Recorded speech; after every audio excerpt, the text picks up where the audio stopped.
হে guys, সবাইকে good morning, welcome back to my channel. আশা করছি তোমরা সকলেই খুব ভালো রয়েছো। তো আমার নতুন আর একটি ভিডিও তোমাদেরকে জানাচ্ছি অনেক স্বাগত। আজকে হলো গিয়ে শনিবার, আর আজকে 21 তারিখ, সেপ্টেম্বরের 21 তারিখ শনিবার। এখন ঘড়িতে সকাল 6:30 মতন বাজে। আর এই যে দেখো, আমরা একটুখানিটা সাজুগুজু করে রেডি হয়েছি। ঠিক আছে, সাজুগুজু করে রেডি হয়েছি, যাবো একটু ঘুরু ঘুরু করতে। তো অনেক দিন ধরেই মনের মধ্যে ইচ্ছা ছিল একটু কোথাও যাব। তো যার জন্য আজকে সবাই মিলে রেডি হয়ে নিয়েছি, হাতে একটু টাইম বার করে রেডি হয়েছি। কারণ সবসময় তো সবাইয়ের কাজ থাকে, তো সেই জন্য ভাবলাম যে একটু নিজেদেরকে টাইম না বার করলে আমরা কোথাও যেতে পারবো না। তো কোথায় যাচ্ছি তোমরা পুরো ভিডিওটা দেখতে থাকো, দেখলেই তো বুঝতে পারবে। আর ছবি টবি দেখে নিশ্চয়ই বুঝে গেছো কোথায় যাচ্ছি। তো আমাদের এখান থেকে ট্রেন নেই, আমাদের বাগনান থেকে লোকাল ট্রেন ধরে মেছেদা যাব। মেছেদা থেকে এক্সপ্রেস আছে, সেই ট্রেনটা 7:45 আছে। তো সেই ট্রেনটা ধরবো। তো আমাদের বাগনান থেকে মেছেদা 4টে স্টেশন। তো 4টে স্টেশন আমরা লোকালে যাব, লোকাল ট্রেনে গিয়ে তারপরে এক্সপ্রেস ধরবো। তো এই যে এখানে মেয়েরা সব রেডি হয়ে দাঁড়িয়ে আছে, দেখো বড় মেয়ে ছোট মেয়ে সবাই রেডি হয়ে দাঁড়িয়ে আছে। আমিও রেডি, তোমাদের দাদাও কাছে রেডি হচ্ছে। আর ব্যাগ গুছানো কমপ্লিট, রাতের বেলা মোটামুটি 12টার আগে সমস্ত সব কিছু গুছিয়ে কমপ্লিট করে রেখেছি। কালকে সন্ধ্যের পরই শিওর হয়েছি যে যাব বলে। মনে মনে ভেবেছিলাম যে আর কি যাবো, কিন্তু শিওরিটি ছিলাম না। তো সন্ধ্যের পর শিওর হয়েছি। আর ওইখানে একটা ব্যাগ দেখতে পাচ্ছ, আর এইখানে একটা ব্যাগ। এটা মেয়েদের জামা কাপড় আছে, আর ওইটাতে আমাদের জামা কাপড়, এই বেড কভার ফেড কভার নেওয়া হয়েছে একটু। ঠিক আছে, তো এইসব দুটো ব্যাগের মধ্যে সব কিছু জামা কাপড় খুব অল্প দিন জায়গার মধ্যে হয়ে গেছে। খুব একটা বেশি কিছু নিইনি, ভারী করিনি। তো একদিনের জন্য যাচ্ছি, সেই জন্য। তো চলো এখন যাওয়া যাক, বেরোই এখন। পৌনে 7টা প্রায় ধরনের বাজতে যায়। ঠিক আছে, তো চলো পুরো ভিডিওটা দেখতে থাকো। কোথায় যাবে? দীঘা। কার সঙ্গে যাবে? তোমাদের সাথে। হ্যাঁ, হ্যাঁ খুব আনন্দ মনে। হ্যাঁ। চুলটা দেখি কীরকম বাঁধা হয়েছে, পেছনটা দেখি। বাবা, কি সুন্দর লাগছে কোথাও। এখানে একটু সরে যাও। ডানা কাটা পরি হলে আরো ভালো। হ্যাঁ, খুব ভালো লাগে তোমাকে মামা। চলো, রেডি তো পুরো একদম? এক্সপ্রেস ট্রেনে। এক্সপ্রেস ট্রেনে করে যাবে? আমি লোকাল ট্রেনে। সেখানে গিয়ে কি করবে? লোকাল ট্রেন যাব না। সেখানে গিয়ে কি করবে? কি করব?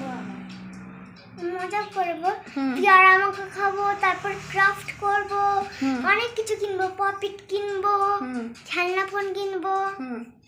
আর কি কিনবে? আর ফুচকা খাবো, ব্যাস এটুকু? এখন অনেক কিছু কিনবো, দোলনা চড়বো, টাকার বেশি বিল করবো। আর তুমি আমাকে একটা কথা রাখবো। এখন আমরা চলে এলাম বাগনান স্টেশনে। আমাদের বাগনান স্টেশনে এই জাস্ট এসে পৌঁছালাম। আর ঘড়িতে এখন প্রায় অনেকটা সময় হয়ে গেছে। আর দেখতে দেখতে আমরা অনেক সকালবেলা উঠলেও কিন্তু বেরোতে করতে অনেকটা লেট করে ফেলেছি। তাই ভাবছিলাম যে ট্রেনটা কি ধরতে পারবো তো, না বেরিয়ে যাবে। একটা মনের মধ্যে দুশ্চিন্তা ছিল। ওপাশে ওরা টিকিট কাটতে গেছে, আর এই পাশে আমরা দাঁড়িয়ে অপেক্ষা করছি। তারপরে টিকিট কেটে আসার পর ট্রেনটা দেখি এখনও খানিকটা লেটে আছে। লোকাল ট্রেন যেটাতে করে আমরা মেছেদায় যাব, সেইটা এখনও অনেকটা লেটে আছে। মানে এখনও 2-3টে স্টেশন আগে পর্যন্ত আমি দেখছিলাম ফোনে আপডেট। তো যাই হোক, এপাশে এখন ডাউনের ট্রেনটা প্রচুর আছে, আপের ট্রেন একদমই নেই। তো আপের ট্রেনটা আসলে আমরা এক্ষুনি জাস্ট বেরিয়ে যাব। আর ও পাশে দেখি না তাম্রলিপ্ত এক্সপ্রেস তো ছেড়ে অনেকটাই চলে এসেছে, প্রায় 7 ডাকাতি ছেড়ে বাউরিয়া ঢুকবে করছে, দেখলাম ফোনে আপডেট। তো দেখো, এই যখনই আমরা ট্রেন এসে যাবে, আর ট্রেনে করে চলেও এসেছি মেছেদা। আর এইখানে নামার সঙ্গে সঙ্গে কি বলতো, 5 মিনিটও যায়নি, ট্রেন একেবারে আমাদের ঢুকে গেছে। ঠিক আছে, 5 মিনিটও হয়নি, গুনে হয়তো দেখতে গেলে 2 থেকে 3 মিনিট হবে কি না তারও সন্দেহ আছে। এই জাস্ট সবেমাত্র দীঘা লোকালটা ছেড়ে গেল। ভাবছিলাম হয়তো লোকালেই উঠে যাব, কারণ লোকালে স্পেসটা অনেক বেশি। তো এক্সপ্রেসে আবার সিট পাবো কি না তারও একটা নিশ্চয়তা ছিল না, যেহেতু আমরা সদ্য টিকিট কেটেছি। তো সেই জন্য বললো যে এক্সপ্রেসের টিকিট কেটে আবার লোকালে যাবো নাকি, এক্সপ্রেসের টিকিট কেটেছি যেহেতু এক্সপ্রেসেই যাব। তো যাই হোক, এইখানে একটু অপেক্ষা করতে করতেই ট্রেন আমাদের ঢুকে গেছে। তো যাই হোক, চলো দীঘায় গিয়ে একেবারে দেখা হচ্ছে। তো বন্ধুরা, চলে এলাম দীঘার হোটেলে। আর আমরা এত বছর ধরে প্রায় অনেকগুলো বছর ধরে প্রায় বছরে 2 থেকে 3 বার মতন সময় তখন দীঘা আসতাম। এখন একটু কমে গেছে, যেহেতু সংসার বড় হয়েছে, আবার কাজের চাপও বেড়েছে, সেই জন্য এখন একটু কমে গেছে।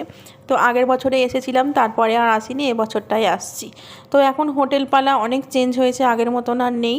তো যাই হোক, সাধ্যের মধ্যে এইখানে এই হোটেলটা আমরা পেয়ে গেলাম। দুটো হোটেল দেখার পর তারপরে এই হোটেলটায় আমরা এলাম। তো এই হোটেলের ব্যবস্থাটা তোমাদেরকে কি বলবো, ঢোকার সঙ্গে সঙ্গে দেখো রুমটা তোমরা হয়তো একটু দেখেই বুঝতে পারছো যে একটা সিঙ্গেল বেডের রুম নিয়েছি। ডবল বেডের রুমের দরকার নেই, আমাদের এতেই হয়ে যাবে, তো সেই জন্য সিঙ্গেল বেডের রুম নিয়েছি। তো এই রুমটা এটাই আমরা নিলাম। তো এইটার রুম চার্জ হচ্ছে কত বলো তো, 1550। ঠিক আছে, 1550। তো এসি রুম 1550। আর এইখানে আগের দুটো হোটেলে গিয়েছিলাম, তো সেই হোটেলে একটা হোটেলের রেঞ্জ একটু কম ছিল, সেটাও এসি ছিল, আর একটা হোটেলের রেঞ্জ অনেকটা হাই ছিল, পুরোপুরি সাধ্যের বাইরে ছিল। তো যাই হোক, এখন সাধ্যের মধ্যে একটা রুম নিয়ে নিলাম। আর এই হোটেলের ব্যবস্থা যে এত ভালো, তোমাদেরকে কি বলবো, না এলে কিন্তু আমি একদমই বুঝতে পারতাম না। তো যাই হোক, এই হোটেলটা খুব একটা পুরনো নয়, নতুনই, হয়তো 2-1 বছর আগেকার হোটেল, হয়তো নতুনই হয়েছে। তো এখানে তো মানে ফাঁকা নেই জায়গা, দেখতে পাচ্ছি সব জায়গাতেই হোটেল অ্যাভেলেবেল হয়ে গেছে। আর বাথরুমটাও ভীষণ ভালো। তো প্রথমে মেয়ে দেখতে এসেছিলো, ওর পছন্দ হতেই তারপরে আমি টোটো থেকে নেমে এলাম। আর এখন ওই যে স্নান করতে যাব বলে সমুদ্রে রেডি হচ্ছি। ঠিক আছে, এই সবে এসে একটুখানিটা মুখটা ফেস ওয়াশ দিয়ে ধুলাম, একটু পরিষ্কার হয়ে নিলাম, হাত মুখ একটু জল দিয়ে দিলাম, তারপরে মেয়েকেও জামা চেঞ্জ করে দিলাম। 2 মেয়ে জামা চেঞ্জ করে নিল, আমিও একটা কুর্তি পরে নিয়েছি, কারণ সমুদ্রে ঢেউ খেতে যাব সেই জন্য। আর ফোন টোনগুলো ঘরের মধ্যে রেখে যেতে হবে, কারণ কে কার ফোন ধরবে ওখানে। তো সেই জন্য মেয়েকে তো ধরে থাকতে হবে সবসময়, ছোটো মেয়েকে, আর ওই জন্য ফোন টোনগুলো রেখেই আমি যাব। তো অনেকটা ক্লিন লাগছে, মুখ টুক ফেস ওয়াশ দিয়ে ধোয়ার পর অনেকটা ক্লিন লাগছে, তারপর একটা ঠান্ডা ঠান্ডা অনুভূতি হচ্ছে, ভীষণ ভালো লাগছে। তো যাই হোক, খিদেও প্রচণ্ড পেয়ে গেছে, চান করে একবারে ভাতও খেয়ে নেবো। তো দেখো, সমুদ্রে স্নান বেশিক্ষণ করিনি, বাবা যা জলের ঢেউ, তোমাদেরকে কি বলবো, নামতেই পারিনি। আমার ছোটো মেয়ে তো নামেই নে ভয়েতে, একদম ওপরে উঠে দাঁড়িয়েছিল, একদমই ছোঁয়ে নে। পাথরে আমরা একটু বসে হাওয়া খেয়ে, ঢেউয়ের হাওয়া খেয়ে চলে এসেছি। আর এসেই সঙ্গে সঙ্গে দেখো রুমে অর্ডার করে দিয়েছিলাম, আজকে আর বাইরে খেতে যাইনি, তো রুমের মধ্যে অর্ডার করে দিয়েছিলাম। এটা হচ্ছে গিয়ে ডিম ভাত একটা অর্ডার করেছিলাম, আর একটা হচ্ছে গিয়ে বিরিয়ানি অর্ডার করেছিলাম আমাদের 3 জনের জন্য। তো 2 মেয়ে আর আমি 3 জনে মিলে বিরিয়ানি খাবো, আর তোমাদের দাদা খাবে ভাত, ডাল, ওই যে কী দিয়েছে, 2 রকম সবজি দিয়েছিল, একটা ওটা কিসের তরকারি আমি ঠিক বলতে পারবো না, আমি দেখিও নি ভালো করে। আর একটা আলু পোস্ত দেখলাম, তারপরে ডাল দিয়েছিল, রায়তা দিয়েছিল, চাটনি দিয়েছিল, ঝুরি আলু ভাজা দিয়েছিল, পাঁপড় ভাজা দিয়েছিল, ডিম ভাজা। ঠিক আছে, বললো যে খাবারটা ভীষণই টেস্টি, ভীষণই সুন্দর। আর আমরা এখানে 3 জনে মিলে বিরিয়ানিটা বেশ এনজয় করলাম। তারপরে চলে এলাম একদম সন্ধেবেলা, এখন একটুখানিটা রেস্ট নেওয়ার পর যাব হচ্ছে গিয়ে সি বিচ ঘুরতে। তো সি বিচে তো ঘুরতে যাব, সন্ধেবেলা হয়ে গেছে, এখন 6:30 মতন বাজে। আর ঘুম থেকে উঠে আমাদের তো একটু চা খাওয়া অভ্যাস সকলের, তো একটু চায়ের জন্য মনটা ছটফট করছে, ভাবলাম যে বাইরে যখন বেরোবো বাইরের দোকান থেকে একেবারে চা খাবো। তো এখানে আর চা ওই জন্য অর্ডার করলাম না, বাইরের দোকান থেকে চাটা খেয়ে নিয়ে তারপরে আমরা সি বিচে যাব। তো চলো, ওই যে ওরাও এখন বেরিয়ে পড়েছে, রেডি প্রায় সকলে। তো 4 জনে মিলে এখন একটুখানিটা সি বিচের ধার ঘুরতে যাব। তো ভীষণ বাইরে ওয়েদার একদম গরম, মানে আগুন আগুন ঢালছে এরকম একটা সিচুয়েশান। তো যাই হোক, এখন এই যে চলো যাওয়া যাক সি বিচে। তো এই যে এসে চায়ের জন্য একেবারে রেডি হয়ে বসে পড়েছি, এখানে চা খাচ্ছি। দেখো মা, আমাতে, মেয়েতে, তোমাদের দাদাতে 3 জনে মিলে এখন চা খাচ্ছি। ছোটো মেয়ে তো চা খায়নি, তো ও চা খাবে না, আমরা 3 জনে মিলে এখন চা খাচ্ছি। চাটা না দারুণ করেছিল সত্যি কথা বলতে। তো আজকে সকাল থেকে এসে এখানে যতগুলো খাবার খেয়েছি সব কটা আইটেম একদম সুপার হিট। জানি না, মাঝে মাঝে হয়ে যায় এরকম। তো যাই হোক, সবসময় খাবার হয়তো ভালো হয় না, কোনো সময় আবার ভালোও হয়ে যায়। তো এই দেখো চাটা খেয়ে এখন চলে যাব একদম সমুদ্র সৈকতে। আর এই হোটেলেই, এই আশেপাশের এই দুটো একটা হোটেলের পরেই আমরা আছি। ঠিক আছে, তো যদি পারি কালকে তোমাদের হোটেলের ভিডিওটা করে দেখাবো যদি সম্ভব হয়, দেখি এখন কি হবে না হবে। তো তো দেখো এই যে চা খাওয়া হয়ে গেছে, আর চলো আমরা বেরিয়ে পড়ি এখন, হেঁটে হেঁটে যাই। তো তারপরে অনেকটা ঘোরার পর এখন সবাই একটু ক্লান্ত হয়ে গেছি, তো একটু আইসক্রিমের দোকানে দাঁড়ালাম। তো মেয়েরা বায়না করছিল, ওরা ওই কী সব জুস টুস খাবে, আইসক্রিম খাবে, ওই সব কিনে এনেছে। তো খাওয়া দাওয়া করছে, আমাকেও একটা জুস দিল, ম্যাঙ্গো জুস। দেখলাম যে ভীষণ টেস্ট, কী বলবো তোমাদেরকে, না খেলে না একদম প্রাণটা ঠান্ডা হয়ে জুড়িয়ে যাওয়ার মতন ম্যাঙ্গো জুস, ঠিক আছে, ভীষণ টেস্ট লাগছিল। তারপরে ওরা সব এই আইসক্রিম কী বলে ওগুলোকে, ভ্যানিলা কে চকোবার এইসব খাচ্ছে। তো খাওয়া দাওয়ার পর একবারে রুমে চলে যাব। তো রুমে এসে আমরা আমাদের রাতের ডিনারটা অর্ডার করে দিয়েছিলাম। তো সবাই বললো যে আমি আর আমার ছোটো মেয়ে খাবো মিক্সড ফ্রাইড রাইস, আর ওই যে মিক্সড ফ্রাইড রাইস অর্ডার করা হয়েছিল। আর বড় মেয়ে বললো রুটির সঙ্গে ডাল মাখানি খাবে। তো ডাল মাখানি হয় না, ডাল ফ্রাই হয়েছিল। তো ডাল ফ্রাইটা দিয়ে রুটিটা কিন্তু আমি একটু খেয়েছি, এত সুন্দর লাগছিল। আর এই রাইসটাও প্রচণ্ড ভালো ছিল।